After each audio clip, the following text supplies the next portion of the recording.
Let's take a look at 11.3, and we're going to work with complex numbers, which basically means that you have fractions caught up in other fractions, and so yeah, that makes them kind of complex.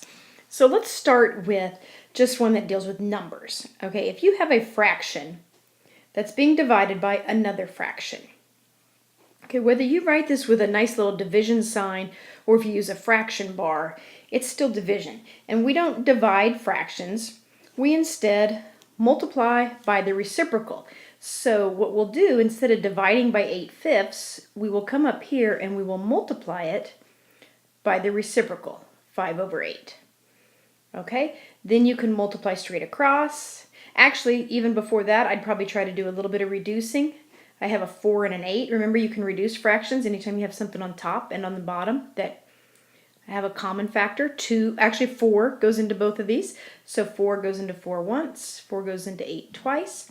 Once you have everything reduced, then you just multiply straight across. So 1 times 5 gets me 5.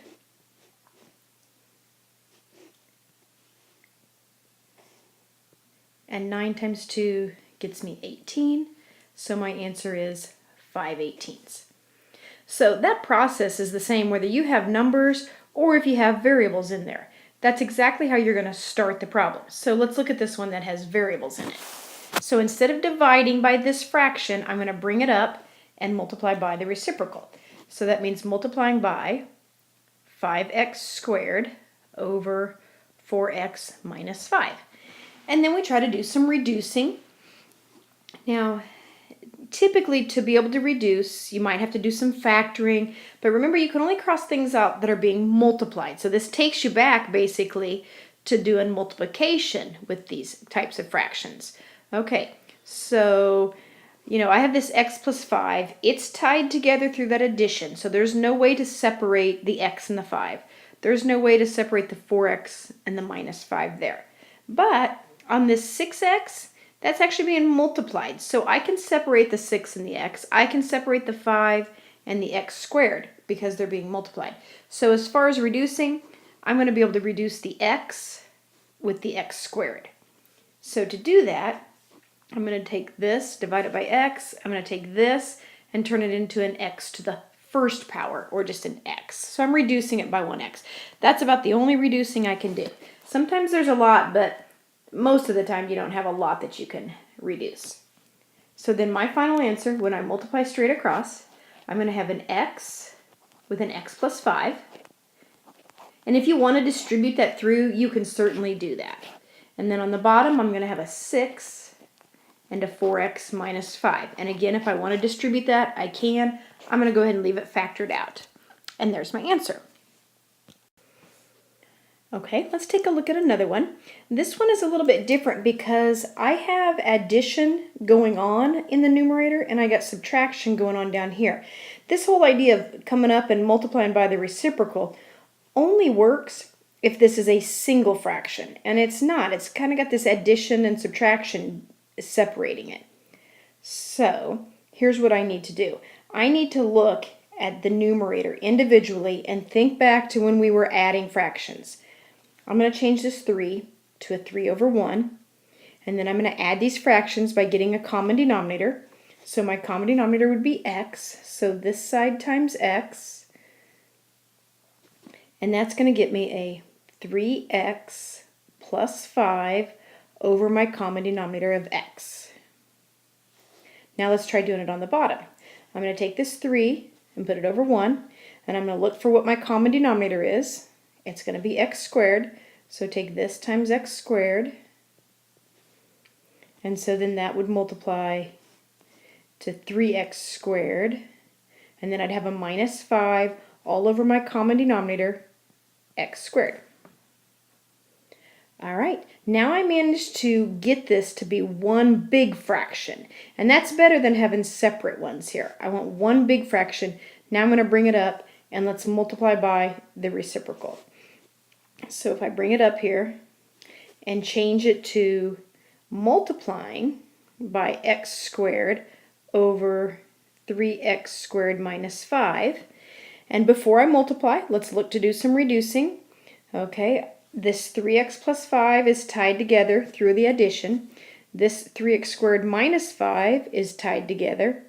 But the x and the x squared can reduce. So this is going to reduce to just a 1. This is going to reduce to just an x. And then we multiply straight across. So final answer, I'm going to have my 3x plus 5, and I have to multiply it by an x. I'm probably going to put that x in the front on that.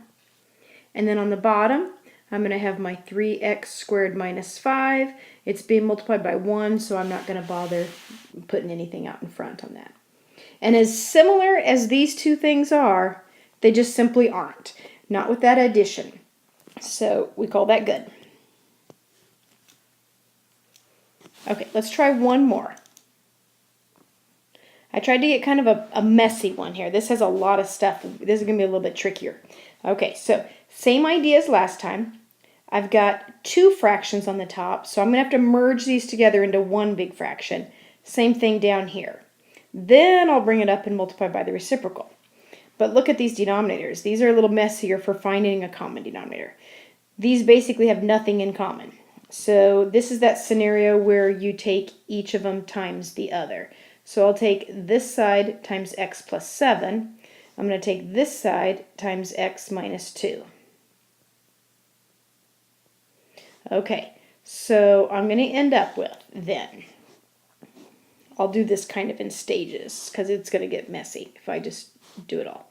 So on the top, I'm going to have a 4x minus 8. I'm just distributing my 4 there over my common denominator. And my common denominator is actually, well, I'll go ahead and merge this into one big fraction because they're both going to have that common denominator of an x minus 2 and an x plus 7. On the right side, I'm going to have to take my 3x and distribute it. So that's going to be, I've got a plus sign between those, 3x squared plus 21x. And both of those then are over that common denominator of x minus 2, x plus 7.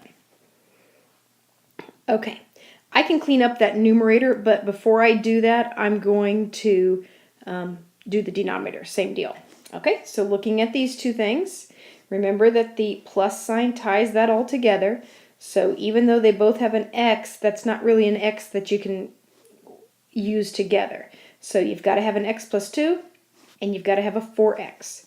So again, I'm going to multiply by the opposite. So x plus 2 and x plus 2. Over here, I'm going to multiply by a 4x and a 4x. Okay, so then when I multiply the numerators, I'm going to have a 20x squared minus, now actually this is important. I was thinking about this earlier, thinking, oh, I hope I have one that does this. When you have a minus here, you're subtracting all of that. So anytime I have a minus in the middle, I'm kind of a fan of turning that into plus a negative, just to remind myself that when I distribute, that negative is going to go on both of those. So when I distribute it, it's a negative 7x and then a minus 14. And that's all over the common denominator 4x and x plus 2. All right, so we still have this great big fraction. And so what I've managed to do, though, is get this to be one big fraction, one big fraction. Let's bring this up and multiply by the reciprocal. Now I'm actually going to rewrite this. So on the top, I do have some like terms. I can combine this 4x and this 21x. So I'm going to rewrite this and kind of put it in order. So I'm going to do my 3x squared. Then I'd have a 25x and a minus 8. And that's all over my common denominator, x minus 2, x plus 7. And then I'm going to multiply it by the reciprocal of this denominator. So that means my 4x and x plus 2 are going to go on top. And on the bottom, I have this 20x squared. And I kind of looked at this. This is not going to factor. You know, it'd be nice if that would factor to something helpful, but it doesn't. And a lot of the time, these won't. Because of the way these numbers all get put together to get you this, a lot of times that will not factor. It's worth looking, though, because it'd sure be nice if it factored to some kind of an x plus 2 or something that could cancel. It doesn't. Same thing with this one. It does not cancel either. So, or doesn't factor. All right, so when I look at this, I'm thinking x plus 2, nope, it's an x minus 2. That's not the same deal. I have this 4x that's out here, but I don't have any other monomial. Remember, as soon as you start adding and subtracting, it ties that all together. My best bet would be to try to pull a GCF out of this, a greatest common factor, but nothing goes into all those numbers. Down here, nothing goes into all those numbers. I'm pretty much stuck. I'd like to say something reduces, but it doesn't. Here we go. Messy, messy. I'm going to write. I'm probably going to run out of room. I'm going to write tiny. So I'm going to have my 4x I'm going to put out in front. I'm going to have my x plus 2 and my 3x squared plus 25x minus 8. Now the order that I write those two quantities, this one and this one, doesn't really matter. But you do usually put a monomial out in front. On the bottom, I'm going to have the x minus 2, I'm going to have the x plus 7, and I'm going to have this trinomial 20x squared minus 7x minus 14. And that's my final answer. There's no reducing to be done.